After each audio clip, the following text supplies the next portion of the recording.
Nova sobre a corrida presidencial mostra Lula com 48% das intenções de voto no segundo turno, contra Flávio Bolsonaro, que marca 43%. O cenário é de estabilidade diante do resultado do mês passado, junho, mostrando baixo impacto e intenção de voto da crise política da campanha do senador. O levantamento do Datafolha indica também que o eleitorado de centro ainda tem dificuldade de encontrar seu candidato preferido, já que os nomes que buscam fugir à polarização e poderiam ser uma alternativa têm baixa pontuação e seriam votos inúteis, dentro da teoria do voto útil, que eu não gosto muito dessa teoria, mas é a teoria que se aplica na prática.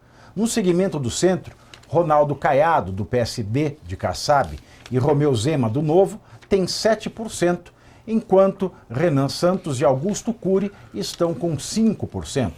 Lula lidera com 31% e Flávio Bolsonaro marca 17%. Marca onde? No primeiro turno, é isso? Ah, no segundo entre o centro. Tá, no segundo entre o centro é... Se eu não votar no Caiado, no Zema, no Renan, no Cury, a maioria vota no Lula. É isso que a pesquisa mostra. Que a redação ficou meio bosta. Né? Então eu estou tirando dúvida com o autor. É isso? É isso, então é isso. Então é isso. Isso aí. Então eu estou explicando para vocês. E hoje, uma pesquisa BTG Nexus mostra Lula liderando o primeiro turno das eleições com 42% das intenções de voto, seguido de Flávio Bolsonaro, que tem 33%. Nenhum outro nome ultrapassa 6%. Nenhum outro nome ultrapassa brancos, nulos e abstinência, nem não sei. Então só tem Flávio e Lula nessa corrida. Em relação ao segundo turno, Lula estagnou de vez. Lula tinha 47, permanece com 47. E agora ele volta a empatar com o Flávio Bolsonaro. Lula tem 47 e Flávio Bolsonaro 43%. O mesmo cenário de empate técnico acontece em um eventual segundo turno entre Lula e Caiado. Só que Caiado não vai para o segundo turno. Que é 45 para Lula e 43 para o Caiado. E também entre Lula e Zema, que também não vai para o segundo turno. Com Lula com 46 e o Zema com 42. Já o levantamento da Genial Quest, que foi divulgado hoje sobre a disputa presidencial no Rio de Janeiro, no estado do Rio de Janeiro, Flávio Bolsonaro aparece numericamente à frente de Lula já no primeiro turno, com 32% das intenções de voto.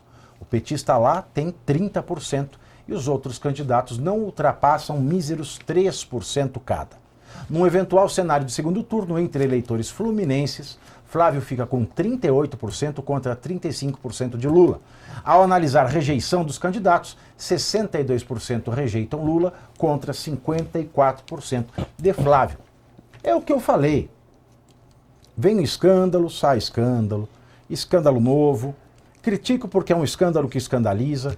E como eu tomo a vida alheia pela régua da minha vida, em questão de honestidade, etc e tal, eu critico. Mas eu tenho dois candidatos, Flávio e Lula. E eu não vou votar no Lula. Isso sou eu pessoalmente. Mas um profissional diz o que tem que ser dito. E isso a pesquisa tem mostrado. A pesquisa mostra que o eleitor sabe quem é o Lula, majoritariamente, não é, Eduardo? Sim, Pavinato, exatamente isso, até porque nós já tínhamos falado numa outra oportunidade desse platô, né, este platô que o Lula atingiu. Então, eu insisto aqui que eu não confio em pesquisa, né, já cansei de falar isso aqui, fica até repetitivo. Até numa outra oportunidade teve uma abordagem que como que seriam os votos do Caiado no segundo turno se o Caiado não passasse para o segundo turno? Aí metade iria para o Lula e metade para o Flávio Bolsonaro. Não tem fundamento, não creio que metade do voto do Caiado iria para o Lula. Né? Óbvio, né? Até porque a estrutura dele lá em Goiás se assemelharia mais à direita. Né? Não que depois das declarações dele ele seja propriamente na direita, mas se assemelha, converge mais com a pauta da direita.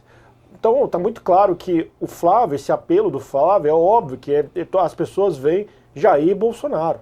né? O próprio Flávio, ele segue firme dessa forma, porque tem em vista que o eleitor lembra também do que o pai dele passou e passa, né? Então, qualquer notícia que venha o desgastar, com essa finalidade de desgastar, as pessoas, né, que acompanham a política, que sabem muito bem sobre o Bolsonaro, vai ter uma referência do que passou o pai. Então, né, que o pessoal até brincava na internet, popularmente, quanto mais bate, mais a massa cresce, se assemelhando à massa de pão. Essa é a referência da maioria desse eleitorado que, ao meu ver, está apoiado pelo Flávio, né, apoia o Flávio Bolsonaro, o senador pré-candidato, agora candidato Flávio Bolsonaro, que ao mesmo tempo também tem aquela parcela de eleitorado que tem a realidade como seu termômetro, né? Então todo mundo sofrendo na economia e todo mundo sofrendo na segurança.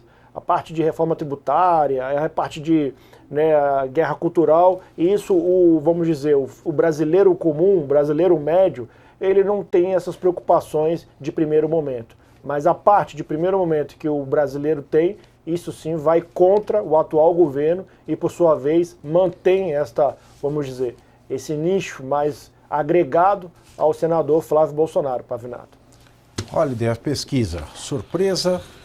Olha, eu acho o seguinte, o que mais me preocupa nesses números todos é justamente o desempenho do Flávio e do Lula no estado do Rio de Janeiro, assim como me preocupa o desempenho dos dois aqui em São Paulo. Isso porque as pesquisas demonstram que Flávio está à frente de Lula em São Paulo, está à frente de Lula no Rio de Janeiro, mas por uma margem muito pequena. É bom a gente lembrar que o Lula tem uma vantagem histórica já em todas as eleições dele, exceto a de 2002, ele tem uma vantagem sempre histórica no Nordeste, com votações exorbitantes, especialmente no estado da Bahia, que, se eu não me engano, é o 4º colégio eleitoral. E nunca ganhou aqui em São Paulo. No Rio de Janeiro, não me lembro exatamente, talvez tenha ganhado uma eleição, mas Bolsonaro, por exemplo, ganhou todas as eleições lá no Rio de Janeiro. Só que quando a margem é muito pequena, significa que Lula está conseguindo angariar votos em estados onde ele não vai muito bem. E esses votos, somados aos votos do Nordeste, acabam dando essa vantagem nacional para ele. Agora tem um ponto muito importante nessas pesquisas todas, que é o seguinte: os institutos tradicionais têm uma dificuldade muito grande de captar a volatilidade do voto do eleitor desde que as redes sociais passaram a ser um fator determinante nas eleições. O eleitor, ele define muito mais rápido em quem ele vai votar e define muito em cima da hora. Foi por isso, por exemplo, que não acertaram a vitória não previram a vitória de Bolsonaro em 2018. Foi por isso, por exemplo, que os institutos nos Estados Unidos não acertaram e não previram a vitória de Donald Trump em 2016 e agora também, nessa última eleição americana, davam uma margem muito pequena de votos entre Trump e Kamala Harris, como se a eleição fosse ser voto a voto. E aí, no final, Donald Trump ganhou por uma vantagem enorme,